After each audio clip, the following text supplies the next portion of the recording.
Assalamualaikum warahmatullahi wabarakatuh. Sebelumnya, perkenalkan nama saya Ayusagi Aprilia dari kelas B dengan NIM K76220028.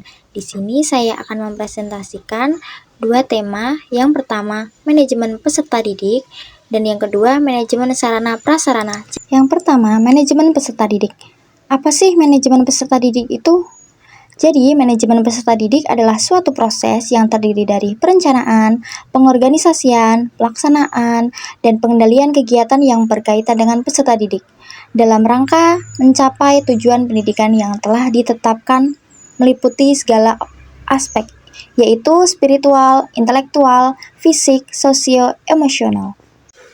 Manajemen peserta didik bukanlah dalam bentuk kegiatan-kegiatan pencatatan ataupun pengelolaan data peserta didik saja, melainkan juga meliputi aspek yang lebih luas yang secara opsional dapat dipergunakan untuk membantu kelancaran pertumbuhan dan perkembangan peserta didik melalui proses pendidikan di sekolah.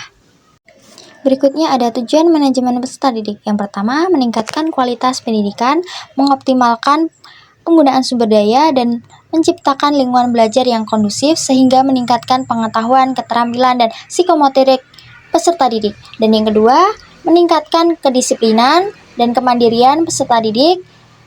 Peserta didik dapat lebih disiplin dalam menjalankan tugas dan tanggung jawabnya, serta dapat meningkatkan kemandirian dalam belajar. Yang ketiga, meningkatkan minat bakat peserta didik, seperti menyalurkan dan mengembangkan kemampuan umum atau bakat minat peserta didik. Yang terakhir, membantu menyalurkan aspirasi peserta didik, seperti menyalurkan aspirasi harapan dan memenuhi kebutuhan peserta didik.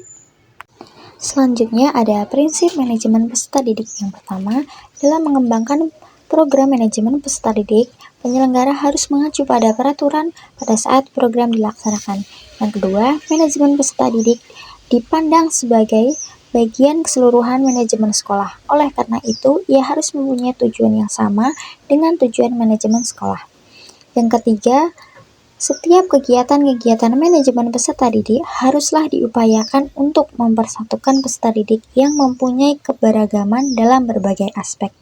Kemudian, yang terakhir, kegiatan manajemen peserta didik haruslah dipandang sebagai upaya pengaturan terhadap pembimbingan peserta didik.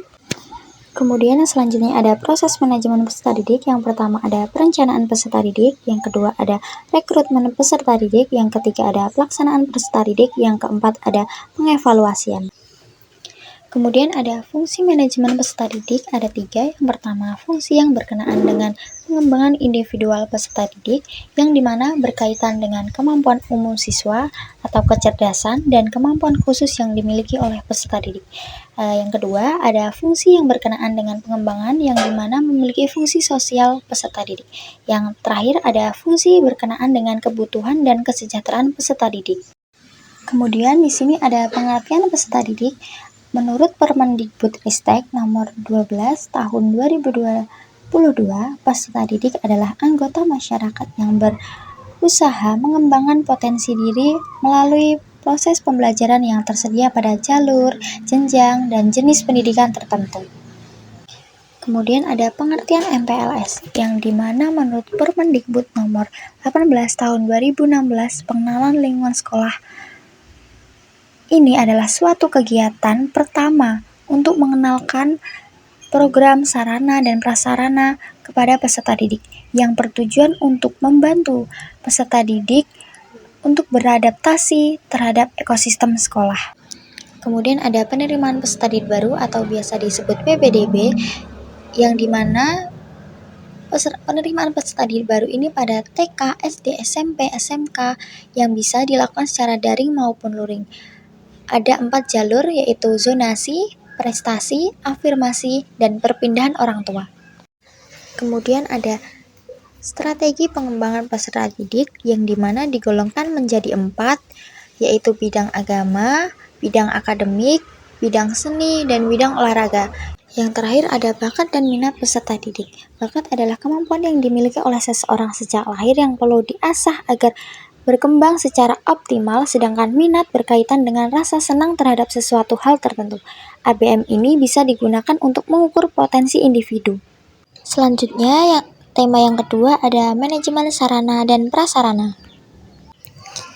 Yang pertama ada pengertian sarana.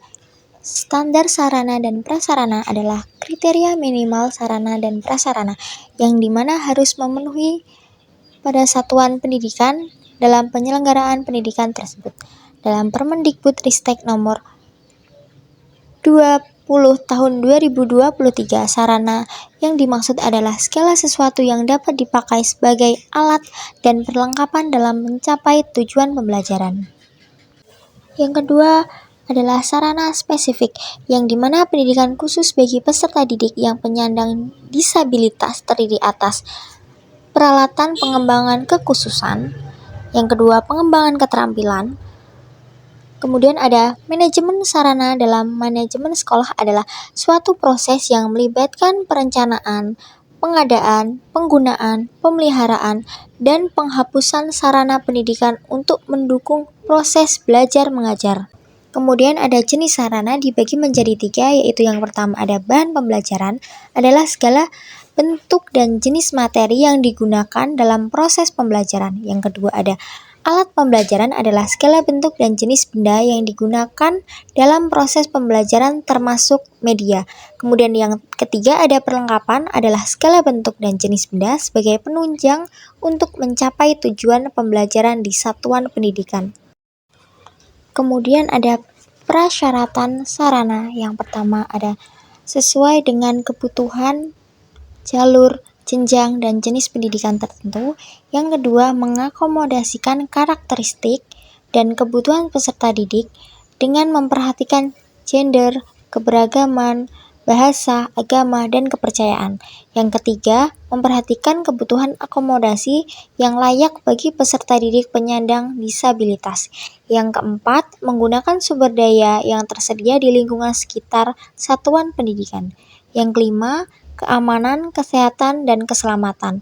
Yang keenam, ramah terhadap kelestarian lingkungan. Kemudian ada pengertian prasarana, yang dimana menurut Permendikbud nomor 22 tahun 2023 ini, prasarana merupakan fasilitas dasar yang dibutuhkan untuk menjalankan fungsi satuan pendidikan. Kemudian, manajemen prasarana adalah proses pendayagunaan semua prasarana pendidikan yang ada di sekolah untuk meningkatkan kualitas pendidikan dan untuk mencapai tujuan pendidikan tersebut. Yang selanjutnya ada jenis prasarana. Menurut Permendikbud nomor 22 tahun 2023 ini, prasarana merupakan fasilitas dasar yang dibutuhkan untuk menjalankan fungsi satuan pendidikan. Prasarana terdiri atas 1. Lahan yang berupa sebidang tanah yang dimanfaatkan untuk penyelenggaraan pendidikan pada saat satuan pendidikan. Yang kedua, bangunan merupakan wujud fisik dari hasil pekerja konstruksi yang berfungsi sebagai tempat penyelenggaraan pendidikan. Dan yang ketiga, ruang merupakan tempat untuk kegiatan pembelajaran secara teori maupun praktik dalam kegiatan pembelajaran tersebut untuk mencapai tujuan pendidikan. Yang selanjutnya ada prasyaratan lahan. Yang pertama ada luas lahan dapat menampung sarana dan prasarana pendidikan. Yang kedua, memiliki ruang terbuka hijau untuk mendukung proses pembelajaran dan fungsi ekologis. Yang ketiga, berada di lingkungan yang nyaman dan terhindar dari potensi bahaya yang mengancam kesehatan dan keselamatan jiwa, serta memiliki akses untuk penyelamatan dalam keadaan darurat. Yang keempat, lokasi sesuai dengan peruntukan dan mendapatkan izin pemanfaatan lahan dari pemerintah daerah. Yang kelima, memiliki status hak atas tanah tidak dalam sengketa dan memiliki izin pemanfaatan dari pemegang hak atas tanah sesuai dengan ketentuan peraturan perundang-undangan. Kemudian ada persyaratan bangunan. Yang pertama, memiliki luas tanah dan bangunan untuk mempertimbangkan jumlah peserta didik. Yang kedua, tata bangunan yang meliputi koefisien dasar bangunan, koefisien lantai bangunan. Yang ketiga, keselamatan yang meliputi kekuatan konstruksi dan ketahanan terhadap bencana. Yang keempat, kesehatan yang meliputi penghawaan pencahayaan. Yang kelima, ada kenyamanan. Yang terakhir adalah persyaratan ruang, ada 4, yaitu jenis dan jumlah ruangan, yang kedua keamanan dan keselamatan, yang ketiga kesehatan, yang keempat aksesibilitas.